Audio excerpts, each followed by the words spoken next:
Bharat, Russia, চীন মোট যদি আমরা যোগ করি, তিনটে এই দেশের সক্রিয় সৈন্য হচ্ছে 47 থেকে 48 লাখ, বিশাল জনবল। মোট প্রতিরক্ষা বাজেট 460 থেকে 470 বিলিয়ন ডলার আনুমানিক। পারমাণবিক অস্ত্র বিশ্বের সব থেকে বড় সম্মিলিত ভান্ডার এদের কাছে রয়েছে। স্থলবাহিনীর বিপুল ট্যাঙ্ক রয়েছে, আর্টিলারি রয়েছে, সীমান্ত যুদ্ধের অভিজ্ঞতা রয়েছে। নৌবাহিনীর সংখ্যায় বিশাল, বিশেষ করে চীন। এবার যদি শক্তিগুলো একটুখানি আমরা বিশ্লেষণে আসি, রাশিয়ার কাছে নিউক্লিয়ার রয়েছে, মিসাইল রয়েছে, চীনের কাছে রয়েছে প্রযুক্তি, নৌবাহিনী, ভারতের হচ্ছে কৌশলগত অবস্থান এবং বড় সেনাবাহিনী। মূল সুবিধাটা হচ্ছে সংখ্যার দিক থেকে বিশাল, বহু ফ্রন্টে যুদ্ধ চালানোর ক্ষমতা থাকছে। এবার যদি যুক্তরাষ্ট্র অর্থাৎ ইউএসের দিকটাতে যাই, একা ইউএসএ যদি নেটো সেখানে না আসে, তাহলে সক্রিয় সৈন্য হচ্ছে 13 থেকে 14 লাখ, প্রতিরক্ষা বাজেট 850 বিলিয়ন ডলার। এটাতে কিন্তু বাকিদের থেকে এগিয়ে।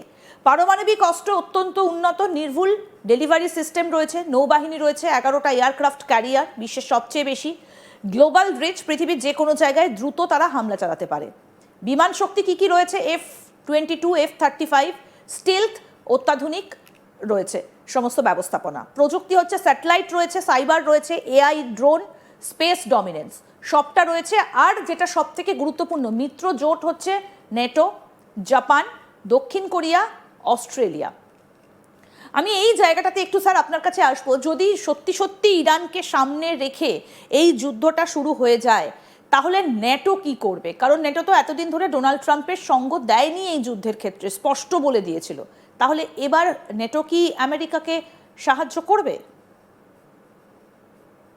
দেখো, এটা আবার one has to apply one's mind. নেটোর যে কন্ডিশনস গুলো আছে, সেই কন্ডিশন গুলোর মধ্যে কিন্তু এই আমেরিকা ইরানের ওপর যে আক্রমণ করলো, বা ইসরায়েল আমেরিকার ইরানের ওপর আক্রমণ করলো, সেই কন্ডিশন গুলোর মধ্যে ফুলফিল করে না। কিন্তু যদি অ্যাকচুয়ালি বিশ্বযুদ্ধ শুরু হয়ে যায়, যেটা হবে না, তার কারণ আমি জানি এই স্ট্রেংথ গুলো যে ডেটারেন্ট, কিন্তু কোনো দেশই, পৃথিবীর কোনো দেশই এখন চায় না একটা বিশ্বযুদ্ধের মধ্যে জড়িয়ে পড়তে। দেখেন, একটা বিশ্বযুদ্ধ মানে সেই দেশের ইকোনমি 30 থেকে 40 বছর পিছিয়ে যাবে। একটা দেশ শুধু একটাকে মেরেই তো শেষ করবে না। আর যদি বিশ্বযুদ্ধ টার্ন করে টু নিউক্লিয়ার ওয়ারফেয়ার, তাহলে তো অর্ধেক বিশ্ব বা পুরো বিশ্ব ডিস্ট্রয় হয়ে যেতে পারে। তা আমি বিশ্বযুদ্ধের সম্ভাবনাটা কিন্তু ওই লেভেলে বিশ্বযুদ্ধের সম্ভাবনাটা এখনো আমি দেখতে পাচ্ছি না। কিন্তু একটা থ্রেট পারসেপশন, যেরকম রাইটলি তুমি অ্যানালাইজ করলে, যে তিনটে শক্তি মিলিয়ে আমাদের কত শক্তি, আর্মি, এয়ারফোর্স, নেভি, আর সিমিলারলি আমেরিকার কত শক্তি, সিমিলারলি আমেরিকা যদি নেটো দেশগুলো যদি আমেরিকার দিকে আসে, সেখানে তাদের কত শক্তি হবে, এই দুটো অ্যানালাইজ করে তবুও ব্যালেন্স আমি কিন্তু চাইনা, রাশিয়া, ভারতের দিকে দেব।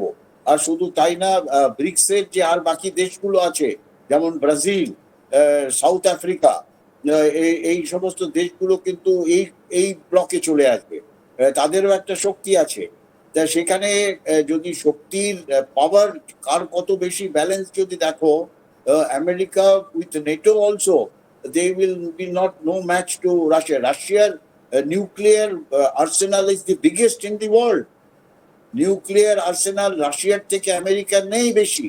সিমিলারলি চাইনিজ নিউক্লিয়ার আর্সেনাল, তোমাকে যেরকম বললাম, হাইড্রোজেন বম তারা তৈরি করেছে with a intercontinental ballistics missile. Similarly আমাদের কাছে প্রায় 150টা নিউক্লিয়ার ওয়ারহেড আছে ইন্ডিয়ার কাছে। So it is not a easy thing. আর আমেরিকা খুব ভালোভাবেই জানে যে যদি এই বিশ্বযুদ্ধের পরিস্থিতিতে নিয়ে আসে, যেখানে দুটো ব্লক এক হয়ে যদি আবার যুদ্ধ করে, সেটা পৃথিবীর পৃথিবী একটা শেষ দেখবে। কিন্তু আমেরিকা থাকবে না। আমেরিকার যে মাইট, তারা যে দাদাগিরি করে বেড়ায় বিশ্বের মধ্যে, সেটা কিন্তু একেবারে নিচে মিলিয়ে যাবে। এখনই তারা একটা চোট পেয়েছে, এই চোট থেকে কিভাবে বেরিয়ে আসা আমাদের দেখতে হবে। আমার যতদূর মনে হয়, এই সিজ ফায়ারটা এক্সটেন্ড হবে, আর নেগোসিয়েশন চলবে। আর এই যে ব্লকেডের ব্যাপারটা, সেটা আমেরিকা একটা একটা ফ্রন্ট, একটা স্ট্র্যাটেজি নিয়ে রেখেছে, সেটাও অন গ্রাউন্ড তারা ইমপ্লিমেন্ট করতে পারবে না। তার কারণ সিজ ফায়ার যদি এক্সটেন্ড করে, তাহলে ব্লকেড করে তুমি কোনো জাহাজকে বন্ধ করতে পারবে না। তোকে ফায়ার করতে হবে, তার মানে তুমি you are violating ceasefire, সেটা ঠিক। তারা করতে পারবে না। হ্যাঁ। সিমিলারলি আরেকটা জিনিস যেটা ইরানের যে ট্রেড, ইরানকে যদি তুমি বন্ধ করতে যাও, যেটা আমরা জানতে পারছি যে পাকিস্তান গাদার বন্দর থেকে চাবাহার একটা লিঙ্ক তৈরি করে সেই চাবাহার থেকে ইরানের মধ্যে তারা ট্রেড মুভমেন্ট শুরু করে দিয়েছে। সিমিলারলি এই চাবাহার থেকে এই ট্রেড ইরানের থ্রু দিয়ে সেন্ট্রাল এশিয়ান কান্ট্রিগুলোর মধ্যে মুভ হবে। তার মানে একটা ওপেনিং পেয়ে যাচ্ছে ইরান, যেখানে তাদের ট্রেড, তাদের যে ইকোনমিক যে একটা ধস নেমেছিল সেটাকে তারা মেকআপ করে নেবে। কিন্তু যার ফলে এই যে এই আলোচনাটা সমস্ত- স্যার, এই যে মেকআপ করার আলোচনাটাতে আপনি আসছেন, মানে এই যে ক্ষতিপূরণের বিষয়টা, ইরান তো ক্ষতিপূরণ দাবি করেছে আমেরিকার কাছে, ইসরায়েলেরও তো প্রচুর ক্ষয়ক্ষতি হয়েছে, তাহলে ইসরায়েল কি করবে?